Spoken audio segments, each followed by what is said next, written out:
आप सबका हार्दिक स्वागत है। आज के विषय को आरंभ करने से पहले आइए प्रार्थना से शुरू करते हैं। आंखें बंद कर लें। दोनों आंखों को भ्रूमध्य पर, कुटस्थ पर केंद्रित करें। मेरुदंड सीधा रखें। मन को शांत करें।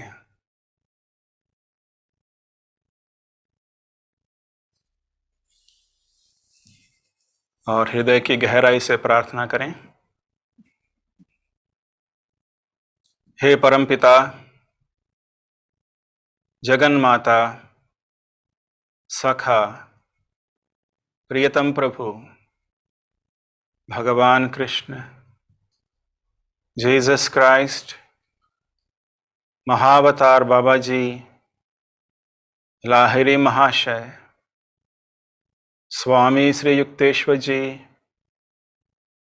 पूज्य गुरुदेव परमहंस योगानंद जी, सभी धर्मों के संत महानुभाव, हम आप सबको प्रणाम करते हैं।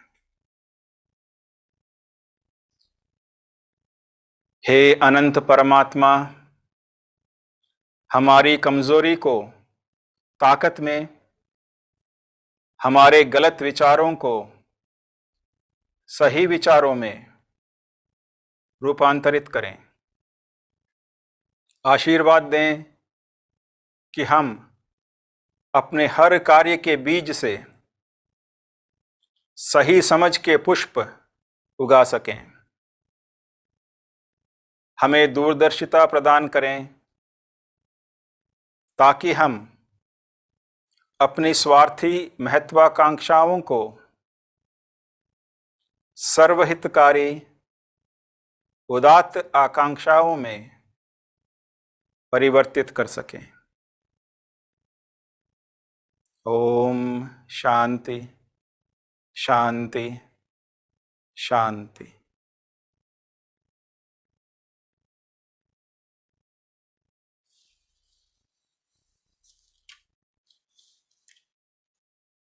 आज हम जिस विषय पर चर्चा करने जा रहे हैं वह अत्यंत महत्वपूर्ण है और बहुत व्यावहारिक भी है, यानी बहुत प्रैक्टिकल भी है।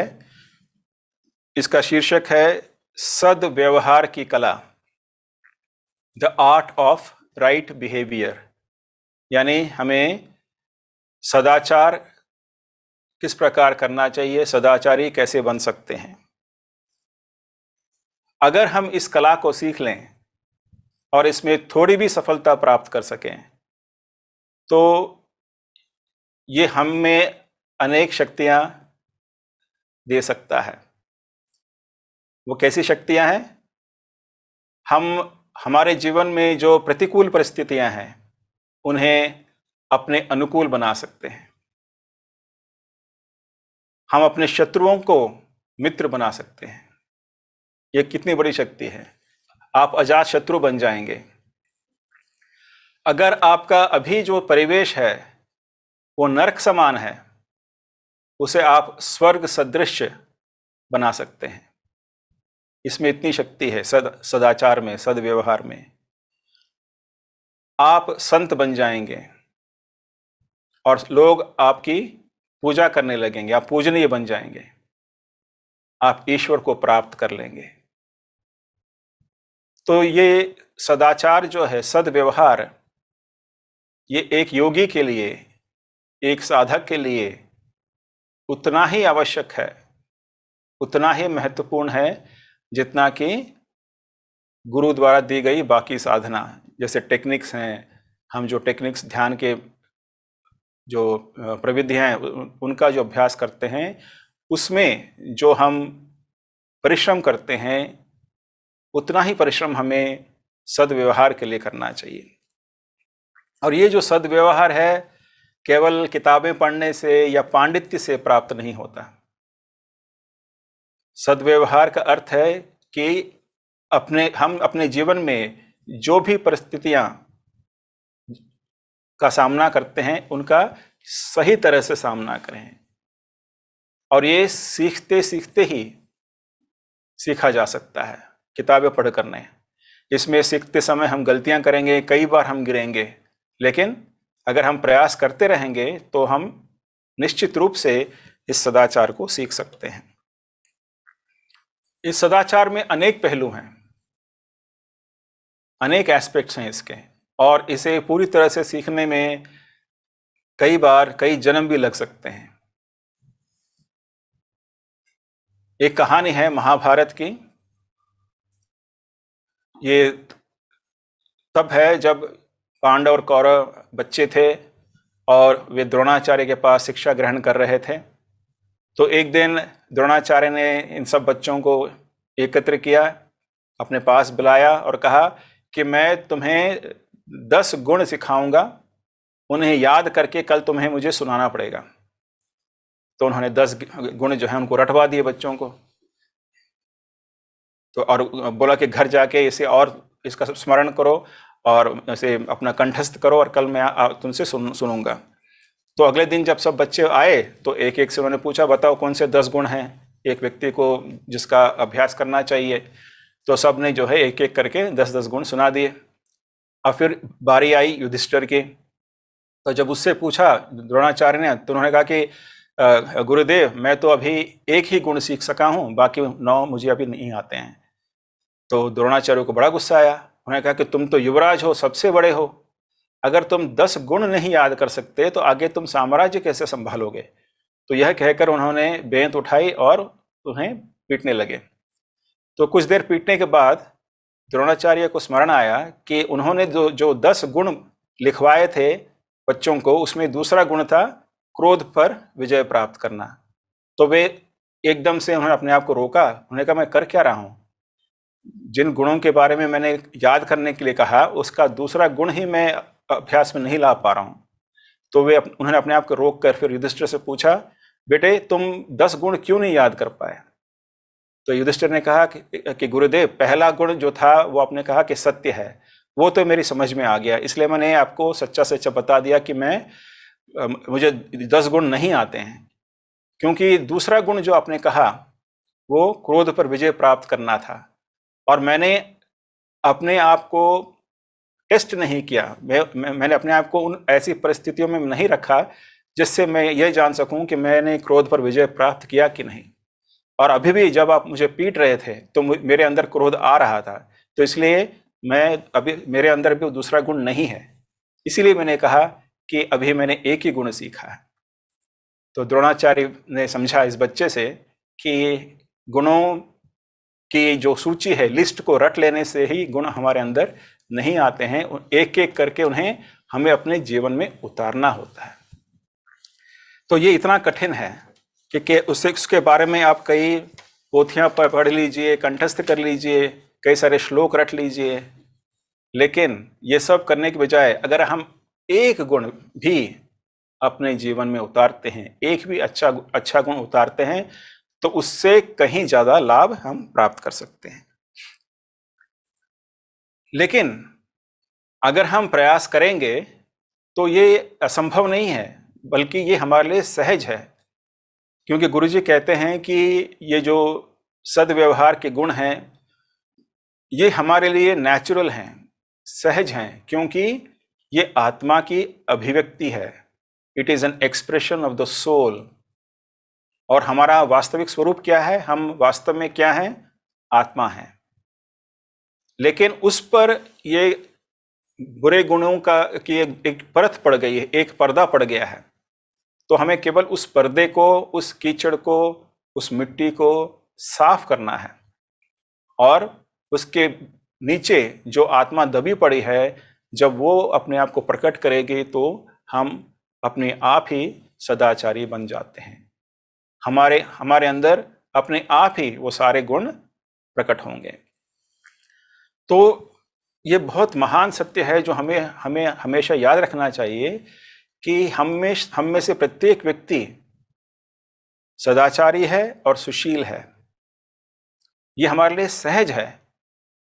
और हम अपने आप को ये जो समझते हैं कि मुझ में क्रोध है, ईर्ष्या है, लोभ है, ये सब हमारे लिए सहज नहीं है, ये हम पर थोपा गया है। तो ये हमेशा याद रखना चाहिए। तो ये जो ऊपर से हमने अपने पर थोप लिया है, ये जो बुरे गुण, इससे हमें दुख होता है, लेकिन ये परमानेंट नहीं है, ये स्थायी नहीं है, ये अस्थायी है। आज नहीं तो कल आत्मा इनको अवश्य दूर करेगी, इस पर विजय प्राप्त कर लेगी। तो ये विश्वास, ये आत्मविश्वास हम में होना चाहिए, तब जाकर हम इस संग्राम में विजय प्राप्त कर सकते हैं।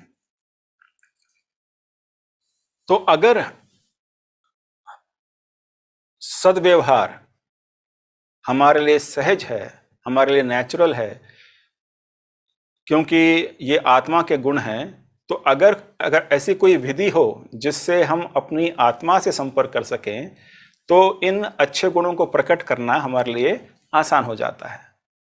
और यही विधि है योग साधना, जो हम क्रिया योग मार्ग में सिखाते हैं, ध्यान की विधियां सिखाते हैं। उससे क्या होता है, हम इन सब पर्दों को हटाकर, चाहे कुछ क्षण के लिए ही सही, अपनी आत्मा से संपर्क करते हैं, उससे रूबरू होते हैं। और जब हम ये थोड़ा भी कर पाते हैं, तो आत्मा के वे जो सहज गुण हैं, वो धीरे धीरे हमारी जागृत चेतना में प्रकट होते हैं। तो ये सद्व्यवहार सीखने का, प्राप्त करने का बहुत ही आसान तरीका है। इसके बारे में हम और चर्चा करेंगे। तो आज के विषय में, आज के सत्संग में हम यही डिस्कस करेंगे, इसी की चर्चा करेंगे कि व्यवहार के स्रोत क्या हैं, हम सब लोग अलग अलग व्यवहार क्यों करते हैं, सद्व्यवहार किसे कहते हैं, और सद्व्यवहार हम अपने जीवन में कैसे उतार सकते हैं, उसका अभ्यास कैसे कर सकते हैं, यही आज हमारा विषय है। तो उससे पहले, सद्व्यवहार से पहले हमें यह जानना होगा कि व्यवहार क्या है। What is behaviour? व्यवहार किसे कहते हैं? जागृत अवस्था में, यानी सचेतन अवस्था में, जो विचार हमारे मन में हैं, यानी हम अपने मन से जो विचार सोचते हैं, हम अपनी वाणी से जो शब्द बोलते हैं, हम अपने इस शरीर से जो कार्य करते हैं, ये सारे मिलकर हमारे व्यवहार का निर्माण करते हैं। तो इसमें तीन पहलू हैं।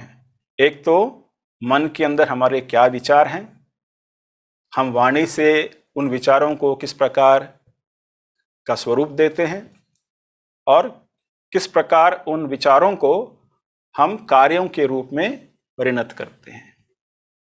तो ये तीनों पहलू मिलाकर हमारा व्यवहार बनता है। तो ये जो व्यवहार है, बिहेवियर है, इसका सोर्स क्या है, स्रोत क्या है? देखिए, हम इस संसार में लाखों करोड़ों प्राणी हैं, इंसान हैं, लेकिन कोई दो व्यक्ति एकदम बिल्कुल समान नहीं है। हर एक की पर्सनालिटी अलग है, हर एक का चरित्र अलग है, हर एक की बनावट अलग है। ऐसा क्यों? यहाँ तक कि सबके चेहरे अलग हैं, और गुरुजी ये कहते हैं कि हर एक का चेहरा जो है उसके आंतरिक चरित्र को कहीं ना कहीं थोड़ा या ज्यादा प्रकट करता है। तो हर एक व्यक्ति का चरित्र, हर एक व्यक्ति का व्यवहार भिन्न भिन्न क्यों है? हम सब ईश्वर की संतान हैं, हम सब एक ही ईश्वर से उत्पन्न हुए हैं, निकले हैं, तो फिर इतनी भिन्नता क्यों आती है? वो इसलिए कि हमारे चरित्र के निर्माण में जो फैक्टर्स हैं, जो घटक हैं, वे हम हर एक के जीवन में अलग अलग हैं। और वो फैक्टर्स क्या हैं, इसके बारे में गुरुजी लिखते हैं। ये मानव की निरंतर खोज, उनकी जो पुस्तक है, उनके जो व्याख्यान हैं, लेक्चर्स हैं, उनका जो संकलन है, वो एक पुस्तक के रूप में प्रस्तुत किया गया है, जिसका नाम है मानव की निरंतर खोज। उसमें से मैं आपको पढ़कर सुना रहा हूं। गुरुजी लिखते हैं, प्रत्येक आत्मा संवेदनाओं यानी सेंसेशंस, विचारों यानी थॉट्स, और भावनाओं यानी फीलिंग्स, जो व्यक्ति के अस्तित्व या चेतना का निर्माण करते हैं, के निश्चित स्पंदन में बंद है। तो आत्मा के चारों ओर एक परत बनी हुई है, एक पर्दा पड़ा हुआ है, और ये पर्दा किससे निर्मित है? हमारे विचारों से, हमारी जो संवेदनाएं हैं, सेंसेशंस हैं, उनसे, और हमारी भावनाओं से। और ये पर्दा, इस पर्दे का रंग हर एक के लिए अलग अलग है। प्रत्येक व्यक्ति की एक भिन्न रचना है, एक भिन्न स्पंदन है। अपने बचपन से लेकर आज तक जो कुछ भी आपने किया है, वे सब प्रवृत्तियां बनकर आपके मस्तिष्क में एक लघु तालिका, या इसको हम संस्कार भी कह सकते हैं, के रूप में संचित है।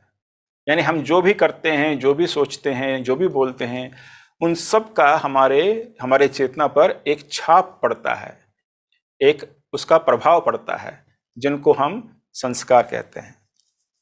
ये आपको जैसे आप हैं वैसा बनाती हैं। तो ये सारी जो छाप हैं, अलग अलग जो हम कार्य कर चुके हैं, विचार सोच चुके हैं, इन सब के प्रभाव से हमारा चरित्र का निर्माण होता है। चूंकि हम इन संस्कारों को नहीं देख पाते, हमें आश्चर्य होता है कि लोग ऐसा व्यवहार क्यों करते हैं। कुछ लोग अचानक प्रफुल्लित हो जाते हैं, अथवा अकारण क्रोधित या चिड़चिड़े हो जाते हैं, और वे स्वयं भी इसका कारण नहीं जानते। ये हम सब जानते हैं, और हम सब भी इसके शिकार हैं। कभी कभी कहते हैं आज मेरा मूड नहीं है, आज मेरा मूड खराब है। कभी कभी मूड खराब होने का कारण काफ़ी साफ दिखाई देता है, लेकिन कई बार पता भी नहीं लगता कि हम इतने चिड़चिड़े क्यों हो गए हैं, हम ये मूडी क्यों बन गए हैं।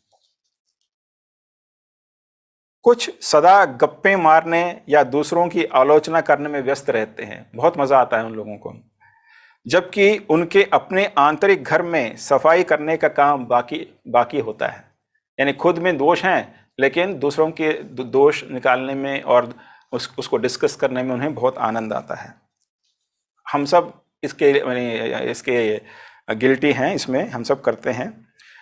मस्तिष्क में अदृश्य संस्कार प्रत्येक व्यक्ति को एक निर्धारित ढंग से व्यवहार करने को बाध्य करते हैं। तो ये जो हिडन संस्कार हैं, अदृश्य संस्कार हैं हमारे ब्रेन में, हमारे मस्तिष्क में, ये हमें एक तरह से व्यवहार करने के लिए बाध्य करते हैं। बाध्य करना यानी हम ऐसा व्यवहार नहीं भी करना चाहें तो भी हम करने पर विवश हो जाते हैं। तो ये इन संस्कारों की शक्ति है। वे आत्मा को दबा देती हैं और व्यक्ति के वास्तविक रूप को व्यक्त होने से रोकती हैं। मनुष्य कितना जटिल है। प्रत्येक व्यक्ति अपने आप में एक पूर्ण उपन्यास है। तो भगवान ने जो है ऐसी रचना की, उन्होंने इतने सारे उपन्यास लिख दिए। हर एक व्यक्ति एक उपन्यास है, और एकदम अनोखा, एकदम अलग, उसकी कहानी एकदम अलग होगी। तो इससे हम क्या समझते हैं कि हमारे व्यवहार के निर्माण में जो महत्वपूर्ण कारण हैं या फैक्टर्स हैं, वो हैं हमारे विचार, आवर थॉट्स। ये सबसे इम्पोर्टेंट है। और हमने आज तक, बचपन से लेकर आज तक जो कुछ भी किया है, बल्कि मैं तो ये कहूँगा कि बचपन से नहीं बल्कि पिछले जन्मों में भी हमने जो किया है, वो भी संस्कार के रूप में हमारे व्यवहार को प्रभावित करते हैं। फिर जिस परिवार में हमने अभी जन्म लिया है, उसका क्या वातावरण है, पारिवारिक वातावरण, वो हमें प्रभावित करता है। हमारा परिवेश कैसा है, यानी हमारा आसपास का जो समाज है, हमारे जो परिवारजन हैं, सगे संबंधी हैं, वो किस प्रकार के हैं, वे भी हमें प्रभावित करते हैं।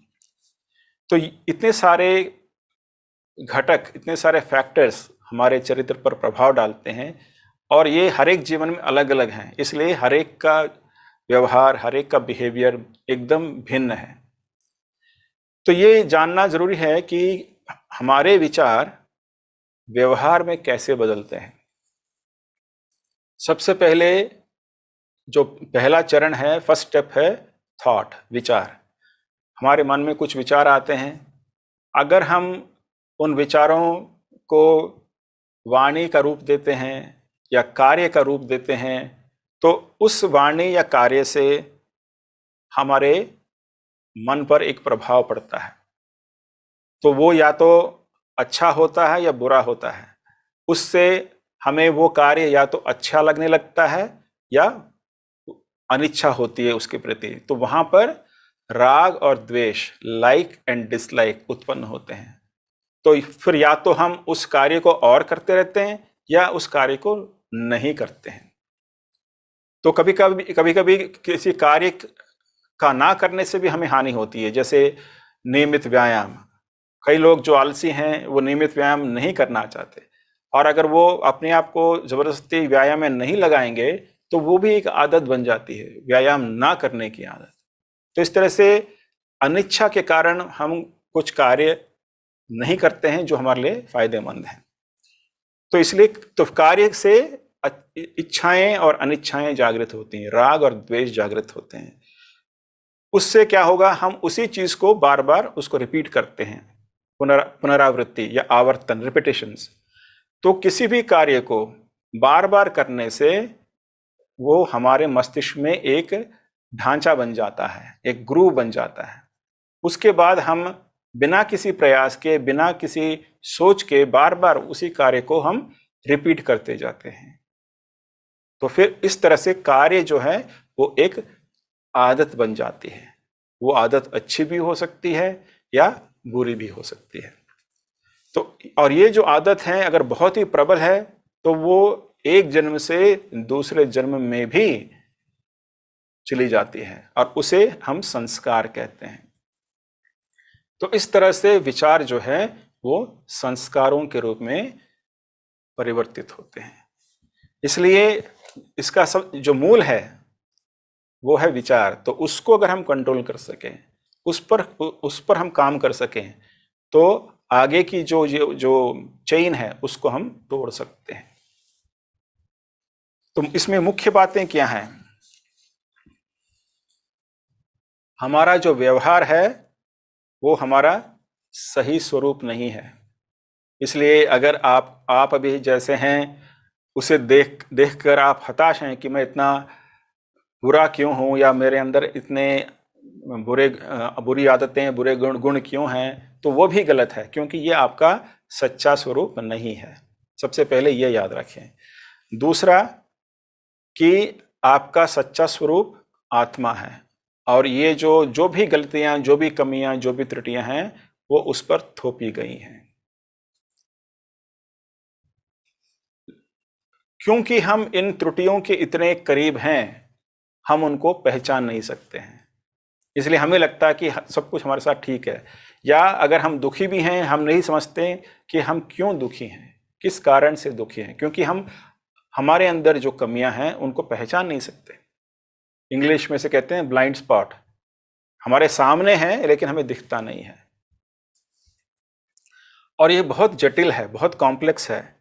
इसलिए किसी दूसरे व्यक्ति के व्यवहार का कटाक्ष नहीं करना चाहिए, उसकी गलतियों को निकालना नहीं चाहिए, क्योंकि हमारे अंदर भी कई सारी गलतियां हैं। और दूसरा व्यक्ति ऐसा क्यों व्यवहार कर रहा है वो केवल भगवान ही समझ सकते हैं या गुरु समझ सकते हैं, कोई और नहीं। इसलिए हमें कटाक्ष बिल्कुल नहीं करना चाहिए। तो अगर व्यवहार में कमियां हैं तो हैं, कई लोग सोचते हैं क्योंकि वो इतने हमारे चरित्र के, हमारे चेतना के इतने अनन्य भाग बन गए हैं, हम उनको पहचानते भी नहीं हैं, हमने उनके साथ दोस्ती कर ली है, तो हमें पता भी नहीं लगता कि हमारे में ये कमियां हैं। तो हमें लगता है कि मुझे बदलने की क्या आवश्यकता है, मैं तो ठीक हूं, मैं तो खुश हूं, तो मुझे बदलने की क्या जरूरत है।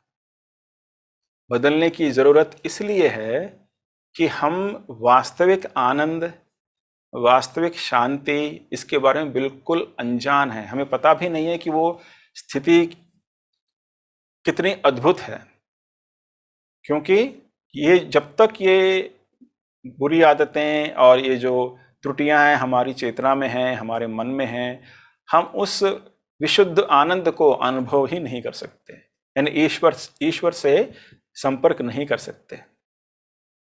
विशुद्ध आनंद या नित्य नवीन आनंद सच्चिदानंद, ये सब ईश्वर के ही अलग अलग नाम हैं। तो जब हम उससे थोड़ा भी संपर्क करते हैं तब हमें लगता है कि अरे मैं कितनी चीज़ों को खो रहा था, व्हाट आई एम मिसिंग। तो इसलिए इन त्रुटियों को दूर करना आवश्यक है।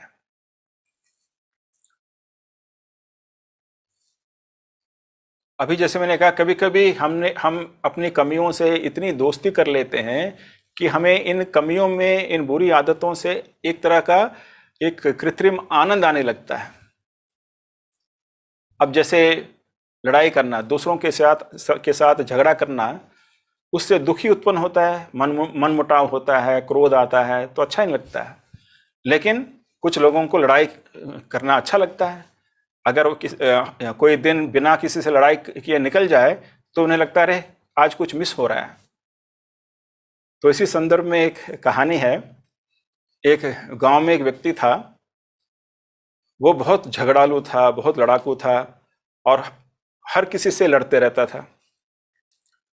तो गांव के लोग जो है धीरे धीरे उसके स्वभाव को जान गए और फिर उन्होंने जो है उसके साथ संपर्क तोड़ दिया।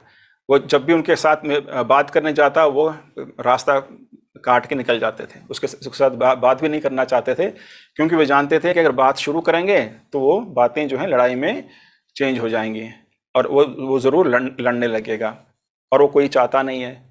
लेकिन इसको लड़ाई पसंद है, किसी न किसी से लड़े बगैर उसका दिन पूरा नहीं होता था।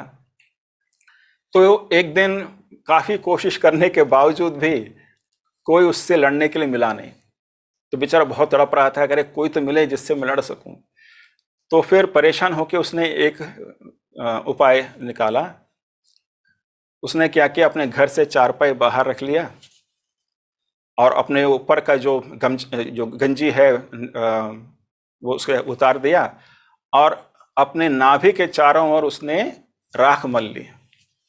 जो काला राख होता है उसको मल लिया उसने और लेट गया चारपाई पे। तो एक नया व्यक्ति जो गांव में आया, उसने देखा कि एक मोटा सा आदमी चारपाई पे लेटा है और उसके नाभि के आसपास जो है वो राख लगा हुआ है। तो स्वाभाविक है उसके मन में प्रश्न आया कि इसने ये राख क्यों मला। तो उसने पूछा उस व्यक्ति से, भाई तुमने नाभि के आसपास राख क्यों मला। तो बस उस व्यक्ति को बहाना मिल गया, शुरू हो गया, तुम कौन होते हो पूछने वाले, मैं राख मलूं या मिट्टी मलूं, मैं जो चीज़ है मलूंगा। तो उसने कहा, अरे भाई मैं तो वैसे पूछ रहा हूँ। कहता, नहीं पूछ कैसे रहे हो, तुम मेरे प्राइवेसी पे इन्वेड कर रहे हो, ये मेरी चारपाई है, ये मेरा मकान है, ये मेरी नाभि है, मैं कुछ भी करूँ उसके साथ। बस फिर उससे वो लड़ पड़ा। उसके बाद उसे शांति मिल गई, चलो आज किसी न किसी से मैं लड़ सका। तो अगले दिन से वो हर रोज अपने नाभि पे राख मिल के बैठ जाता था, चलो कोई ना कोई मुर्गा फंसेगा। तो ये जो है एक आदत बन जाती है, यानी लड़ने की प्रवृत्ति जो कि सबके लिए काफी दुखदाई है, उसमें भी अगर हम उससे दोस्ती कर लेते हैं तो उससे हमें आनंद मिलने लगता है और हम नहीं चाहते उस प्रवृत्ति को छोड़ना। तो इसी तरह से बाकी भी आदतें हैं, शराब पीना या हमेशा हर बात पे क्रोधित हो जाना या ईर्ष्या करना। तो इतने बहुत लंबी लिस्ट है बुरे गुणों की, तो वो बाद में हम उसके तरफ आएंगे। तो सबसे पहले ये जानना जरूरी है कि हमारे अंदर क्या बुरे गुण हैं। हम उसके इतने करीब हैं, हम पहचान नहीं सकते। तो गुरुजी कहते हैं कि ये उन बुरे गुणों को क्यों दूर करना है। वे लिखते हैं, यदि आप वास्तव में अपने दिल से प्रभु से प्यार करते हैं तो वे आपके पास आएंगे। लेकिन अगर आप दूसरों के प्रति द्वेष रखते हैं तो प्रभु नहीं रहेंगे। आएंगे जरूर लेकिन ठहरेंगे नहीं, चले जाएंगे। भगवान कहते हैं, मैं मोमबत्ती की लौ की तरह हूं। जब नफरत, क्रोध और ईर्ष्या की आंधी चल रही हो तो आप मुझे अपनी चेतना में नहीं रख सकते, लौ बुझ जाएगी। लेकिन जब कलह दूर हो जाती है, यानी आपके अंदर जो इनहार्मनी है वो दूर हो जाता है, तो मैं आपके हृदय में दिव्य प्रेम की लौ के रूप में निरंतर प्रज्वलित रहता हूं। तो अगर हम अपने हृदय के सिंहासन पर ईश्वर को स्थापित करना चाहते हैं तो मन से हर प्रकार के द्वेष को, हर प्रकार के दुर्भाव को दूर करना होगा। उसके बिना भगवान हमारे हृदय में प्रवेश नहीं कर सकते, चाहकर भी नहीं कर सकते। तो इसलिए सदाचार और सद्व्यवहार की कला को सीखना इतना आवश्यक है। उसके बिना ईश्वर प्राप्ति या मोक्ष की प्राप्ति नहीं हो सकती। चाहे हम कितनी भी साधना कर लें, चाहे हम कितनी भी क्रिया कर लें, कितने घंटे ध्यान कर लें, अगर उसके साथ साथ हम अपने दैनिक जीवन में सद्व्यवहार का अभ्यास ना करें तो उस योगाभ्यास का उतना लाभ नहीं होगा। दोनों का होना बहुत जरूरी है।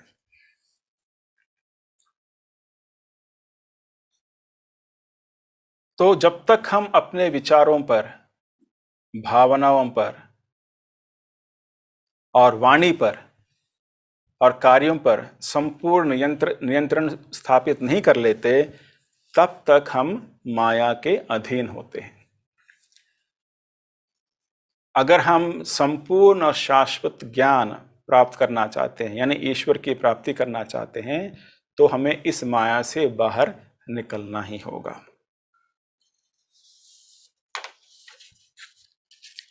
तो अगर हम अपने व्यवहार के इतने करीब हैं कि हम अपने बुरे गुणों को जानते नहीं, तो उसे कैसे पहचानें?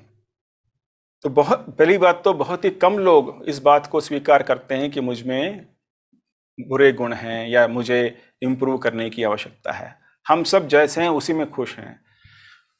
केवल कबीर साहब जैसे संत ही हैं जो ये लिख सकते हैं, बुरा जो देखन मैं चला, बुरा न मिलिया कोई, जो मन खोजा आपनो, मुझसे बुरा ना कोई। तो संत ही ये बातें कह सकता है। बाकी लोग तो दूसरे में बुराई खोजने में व्यस्त रहते हैं, लेकिन जो साधु पुरुष है, जो संत है, वो देखता है कि अरे मैं बाकियों में क्या खोजूं, मुझ में ही सारे अवगुण हैं, तो पहले मैं अपने अंदर तो अवगुण दूर करूं, और वो उसी में व्यस्त हो जाता है। तो इस बारे में गुरुजी लिखते हैं, बहुत कम शिक्षक आपको बताते हैं कि जीवन कैसे जीना है। मैं अपने गुरु को उनके प्रशिक्षण के लिए जितना भी धन्यवाद दूं वह कम है।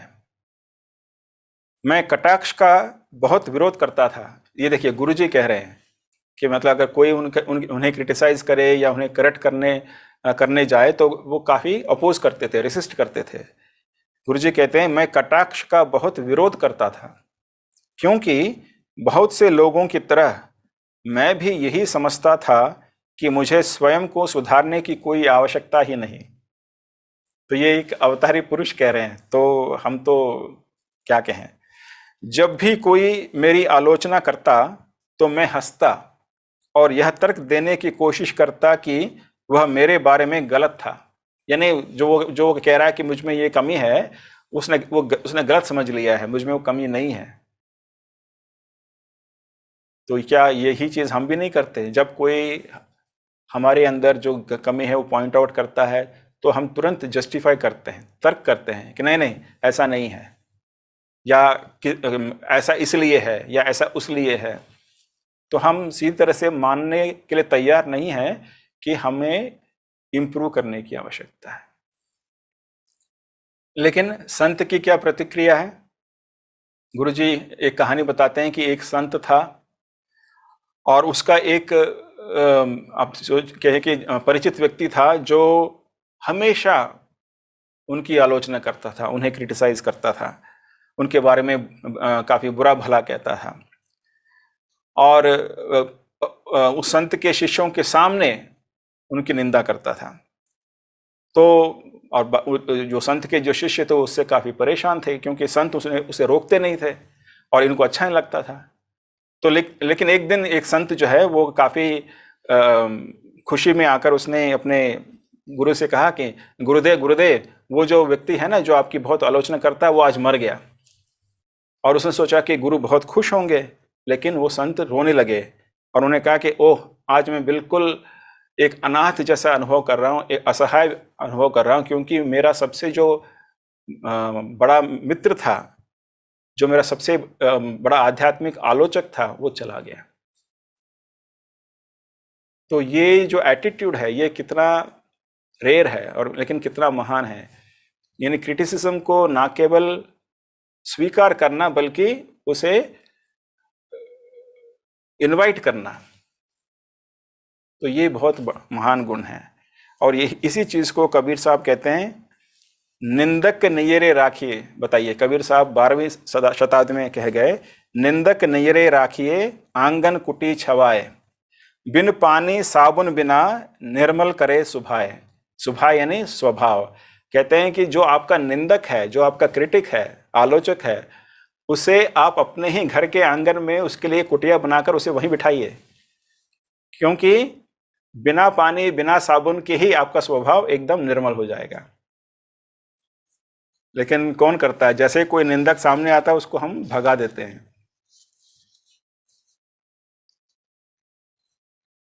गुरुजी कहते हैं कि सही एटीट्यूड ये है कि अगर कोई हमें क्रिटिसाइज करे तो हमें अपने आप से पूछना चाहिए, क्या इसमें कोई सच्चाई है?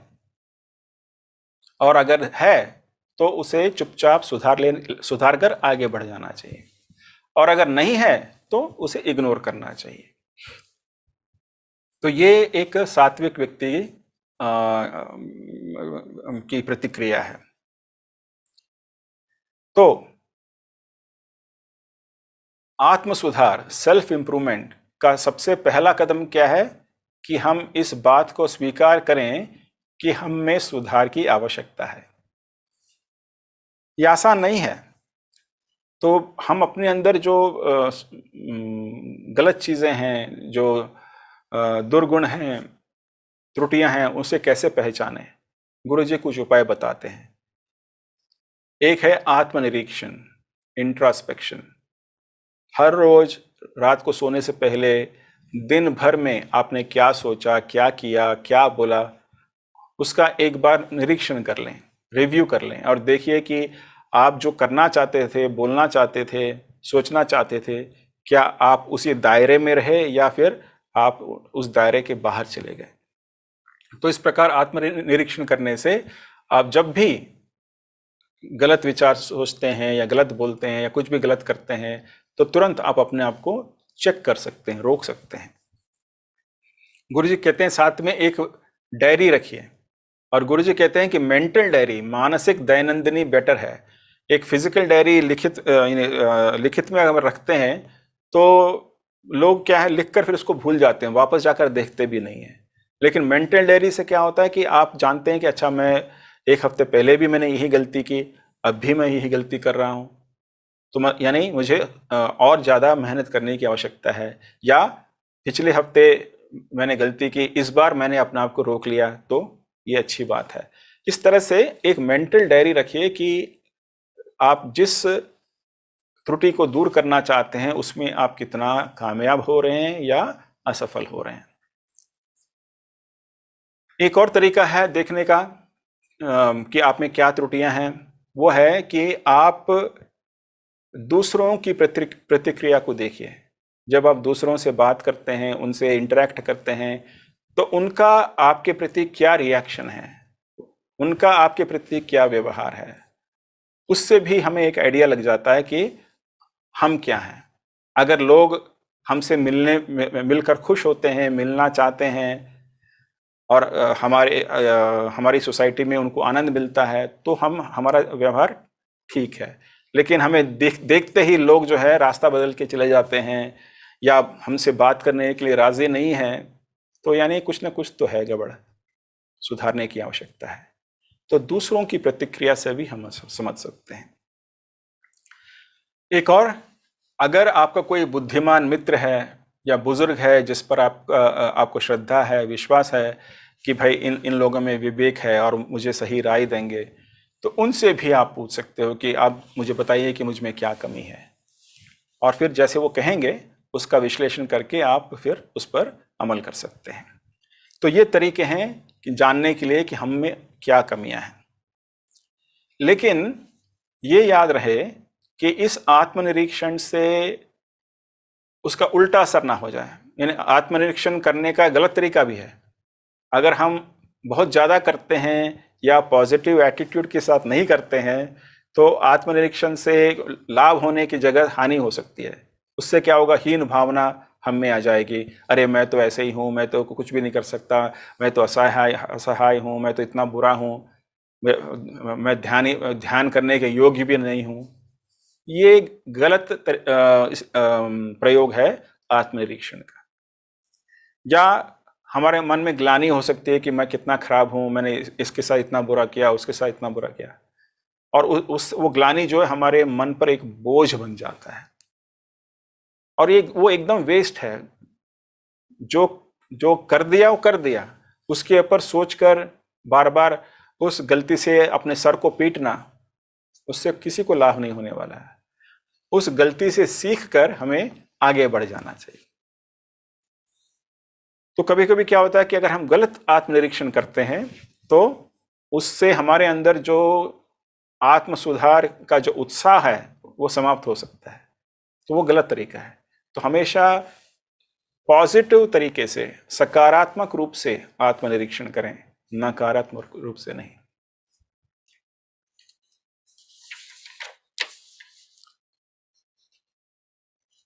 अभी तक हमने चर्चा की कि व्यवहार क्या है, सद्व्यवहार का महत्व क्या है, क्यों करना चाहिए, हमें क्यों बदलना चाहिए। तो अब हम आते हैं कि सद्व्यवहार किसे कहते हैं। What is right conduct, what is right behaviour.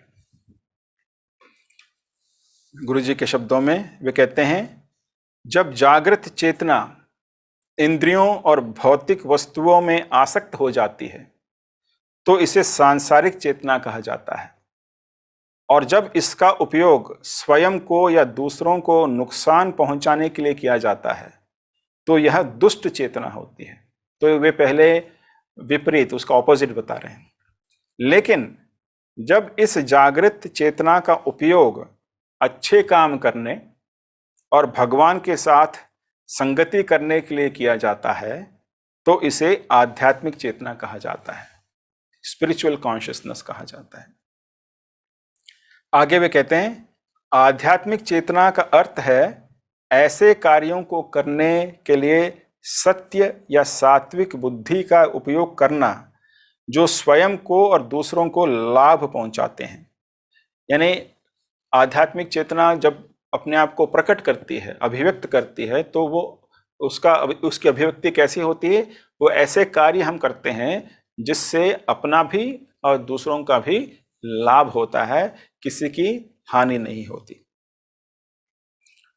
वे आगे लिखते हैं, इसमें दूसरों की निस्वार्थ सेवा, सही व्यवहार, स्वच्छता और जीवन के अन्य सभी नियमों का पालन और अपने सभी भौतिक और आध्यात्मिक कर्तव्यों का सामंजस्यपूर्ण और संतुलित रूप से निर्वाह शामिल हैं। यानी एक हार्मोनियस और बैलेंस्ड वे में अपने सभी ड्यूटीज को करना। उसका क्या अर्थ है? यानी उनका निर्वाह इस तरह से होना चाहिए कि एक कर्तव्य दूसरे कर्तव्य को पूरा करने में बाधा ना बने। यानी दोनों में, दो ड्यूटीज के बीच में कॉन्फ्लिक्ट नहीं होना चाहिए। गुरु जी उदाहरण देते हैं कि कुछ लोग बहुत ज़्यादा आध्यात्मिक बन जाते हैं। वे कहते हैं नहीं, मैं तो ध्यान करूंगा और बाकी कोई भी काम नहीं करूंगा। तो वो भी गलत है। उससे क्या है, परिवार सफ़र करता है, तो वो भी गलत है। कुछ व्यक्ति केवल परिवार के पोषण में लग जाते हैं और ध्यान को छोड़ देते हैं, वो भी गलत है। दोनों ही कर्तव्य हैं। ध्यान साधना करना भी कर्तव्य है, परिवार का पोषण भी कर्तव्य है। लेकिन एक कर्तव्य का दूसरे कर्तव्य में बाधा नहीं उत्पन्न होना चाहिए, उसका बाधा नहीं बन जाना चाहिए। तो यही है आध्यात्मिक चेतना की अभिव्यक्ति। अगर हम आध्यात्मिक चेतना में रहते हैं तो हम दोनों कर्तव्य सामंजस्यपूर्ण रूप से हार्मोनियसली कर पाते हैं, दोनों में कोई कन्फ्लिक्ट नहीं होगा।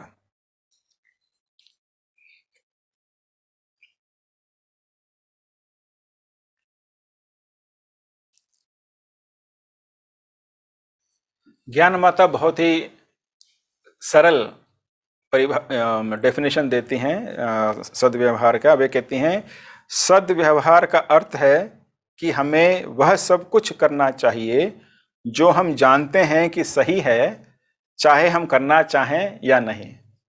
जैसा कि आप में से कई जानते हैं कि ज्ञान माता जी जो हैं वे गुरु जी के जीवन काल में एक बहुत ही उन्नत शिष्या थीं और वे बहुत ही उन्नत शिष्या थीं और वे कई भक्तों को चिट्ठियों के माध्यम से काउंसिल करती थी और उनका मार्गदर्शन करती थी।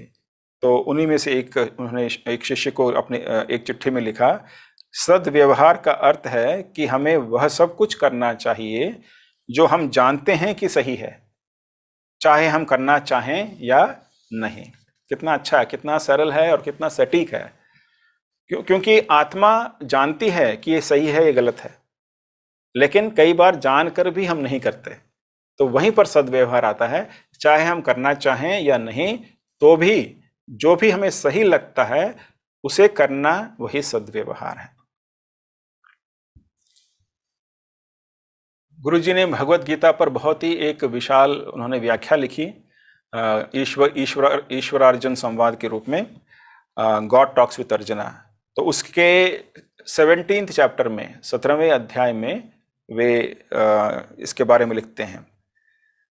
उसमें तप के बारे में एक श्लोक है। तो तप की व्याख्या करते हुए गुरुजी लिखते हैं कि तप क्या है।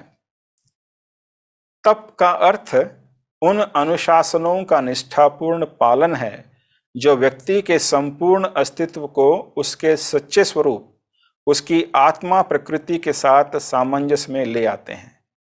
तो फिर हम वहीं पे उसी बात को फिर से हम सुन रहे हैं कि जब हमारा व्यवहार हमारे सच्चे स्वरूप के अनुरूप बन जाता है, यानी हमारे अंदर जो आत्मा है उसके अनुरूप बन जाता है, तो वो सद्व्यवहार है और वही तप भी है। आगे लिखते हैं, इस प्रकार का अनुशासन आध्यात्मिक उन्नति की नींव है, फाउंडेशन है। उसके बिना आध्यात्मिक उन्नति शुरू भी नहीं होती। तप को संक्षेप में एक वाक्यांश में कहा जा सकता है, जिसका प्रयोग मेरे श्रद्धेय गुरुदेव स्वामी श्री युक्तेश्वर जी प्रायः किया करते थे। व्यवहार करना सीखें, जो उनके बहुत प्रसिद्ध शब्द हैं, लर्न टू बिहेव।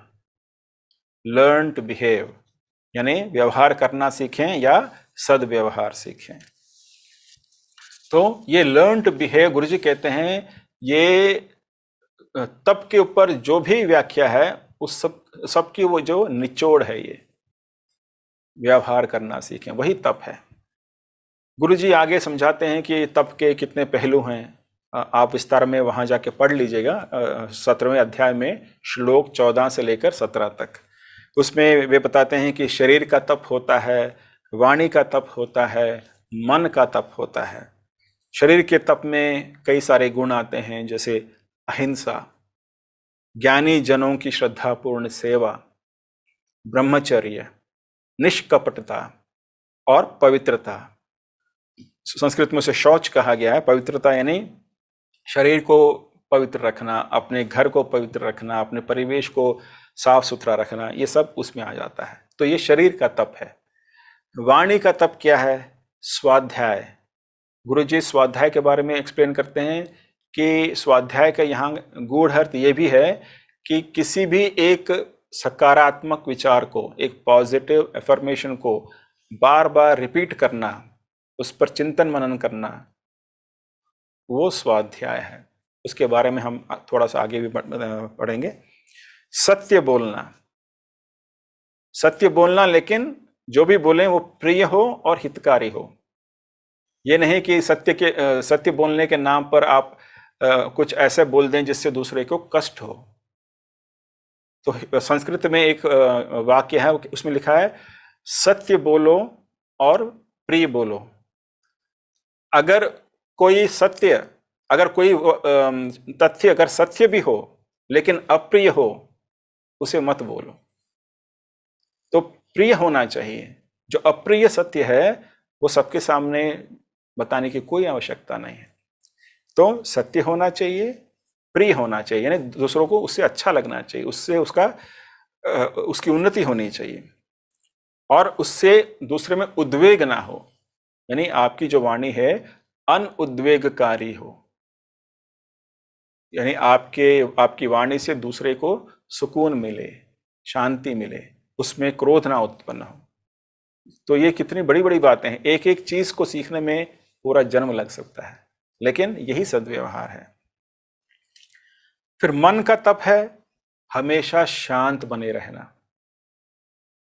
उसके बाद उसकी व्याख्या करते हुए गुरुजी एक और श्लोक का उल्लेख करते हैं, जहाँ पर गीता में लिखा है कि यम लब्ध्वा चापरम लाभम मन्यते नाधिकम ततः यस्मिन् स्थितौ न दुखेन गुरुणापि विचाल्यते, यानी जिसे प्राप्त करके आदमी और कुछ नहीं चाहता, और जिसे प्राप्त करने के बाद महान से महान जो दुख है, बड़े से बड़े दुख से भी वो विचलित नहीं होता। तो उस स्थिति को प्राप्त करना वो मन का तप है। सकारात्मक रहना, पॉजिटिव रहना, ये मन का तप है। राग और द्वेष से ऊपर उठना, यानी लाइक्स एंड डिसलाइक्स को दूर करना। मौन रहना, यानी अनावश्यक बातें नहीं करना। और भाव की शुद्धता, यानी हम जो भी करें उसका भाव शुद्ध हो, यानी मोटिव उसका प्योर हो, उसके पीछे जो भी हम करें किसी के लिए या अपने लिए, उसके पीछे जो उद्देश्य है वो पवित्र हो। ये मन का तप है। तो इसमें से एक एक चीज पर चिंतन मनन करने की आवश्यकता है, और देखने और सोचने की आवश्यकता है कि मैं इसको अपने जीवन में कैसे उतार सकता हूं, उसे अपने जीवन में कैसे अभिव्यक्त कर सकता हूं। गुरुजी अपने शिष्यों को ये गुण प्रैक्टिकली सिखाते थे। एक कहानी है जो मृणाली माता जी, जो हमारी 4th प्रेसिडेंट हैं, उन्हें वो बताती हैं कि उन्हें करेला अच्छा नहीं लगता था, और गुरुजी को बहुत अच्छा लगता, तो वो करेला बार बार बनता था सब्जी में। तो बाकी दिन तो वो खाती रही, लेकिन उनको अच्छा नहीं लगता था। तो एक दिन सुबह जब वो खाने आई तो उनके पेट में दर्द था। तो उन्होंने कहा चलो ये अच्छा है, आज करेला बन रहा है, तो मैं पेट के दर्द का बहाना करके मैं करेला खाने से मना कर दूंगी। तो डाइनिंग टेबल पे बैठ गई, करेला परोस आ जाने लगा, तो उन्होंने रोक दिया। उन्होंने कहा गुरुजी मेरे पेट में दर्द है, मैं करेला नहीं खा सकते। तो गुरुजी ने कहा अच्छा तुम्हारे पेट में दर्द है, ओहो मेरे पास आओ। तो उन्होंने अपने पास बुलाया और दोनों हाथ पकड़े, प्रार्थना की, तो तुरंत उनका पेट का दर्द गायब हो गया। तो मृणालिनी माता जी कहा हाँ गुरुजी मेरा पेट का दर्द ठीक हो गया है। तो उन्होंने कहा ठीक हो गया, चलो बैठो। और फिर उन्होंने उनकी थाली में पूरा करेला भर दिया, अब करेला खाओ। तो इस तरह से माँ कहते हैं कि वो इस तरह सिखा रहे थे कि इच्छा और अनिच्छा से ऊपर उठो। करेला शरीर के लिए अच्छा है, तो कड़वा भी हो तो भी खाओ, अच्छा नहीं भी लगता है तो भी खाओ। इसी तरह से स्ट्रॉन्ग विल पावर, प्रबल इच्छा शक्ति, ये गुरुजी अपने शिष्यों में जागृत करते थे। और जो तितीक्षा है, यानी जो जीवन में जो द्वंद्व हैं, डुअलिटीज हैं, सर्दी गर्मी, कंफर्ट हो ना हो, कभी खाना मिला नहीं मिला, तो इन सब द्वंद्वों से ऊपर उठो, किसी भी चीज में आसक्ति मत रखो। ये सब गुरुजी सिखाते थे।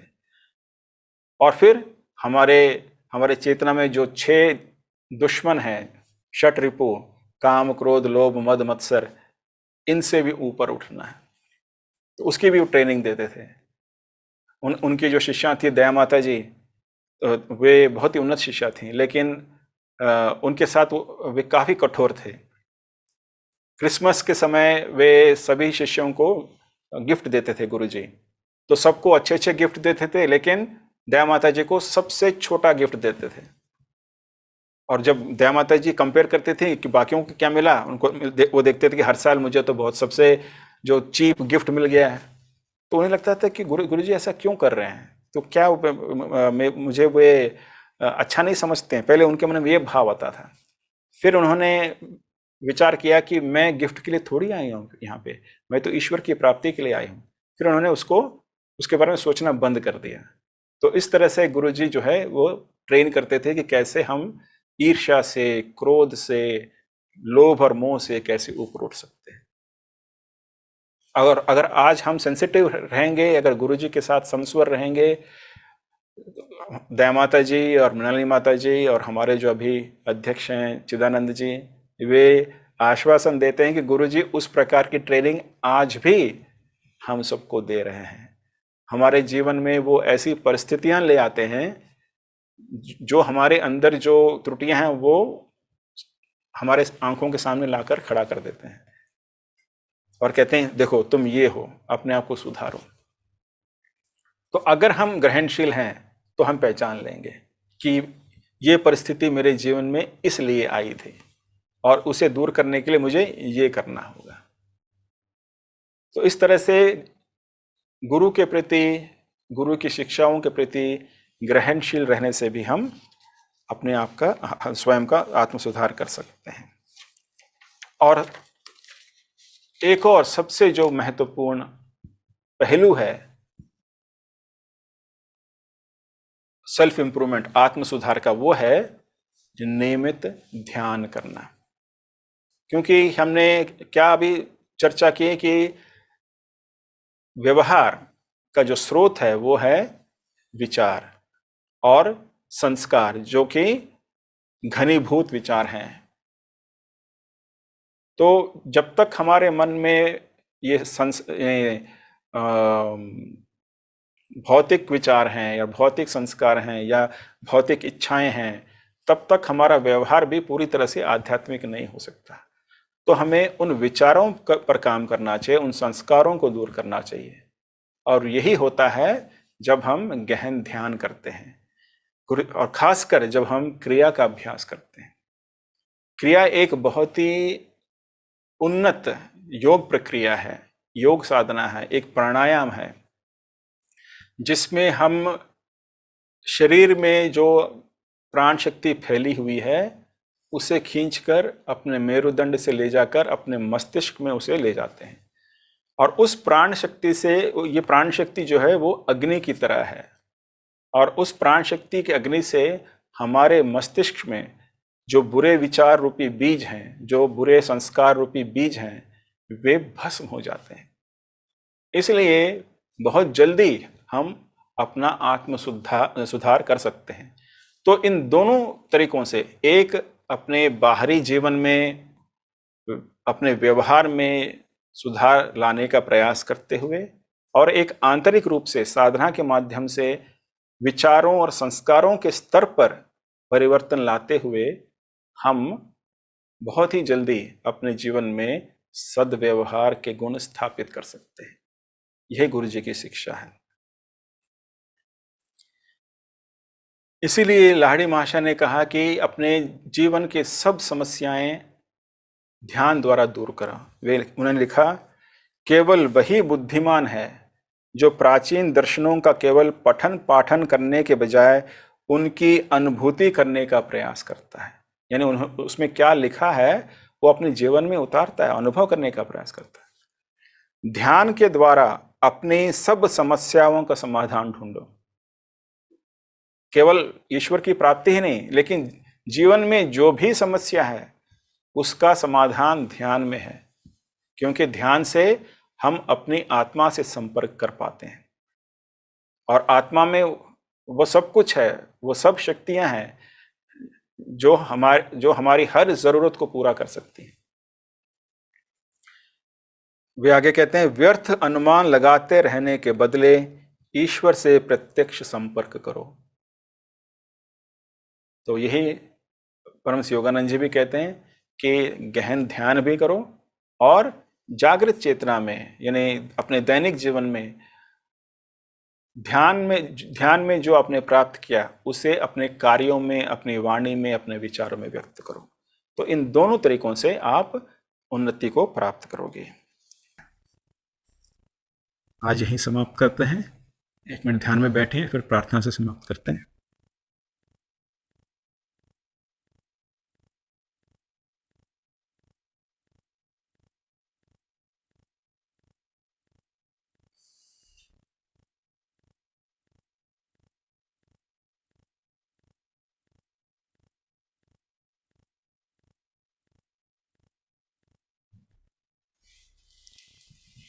आइए मिलकर प्रार्थना करें।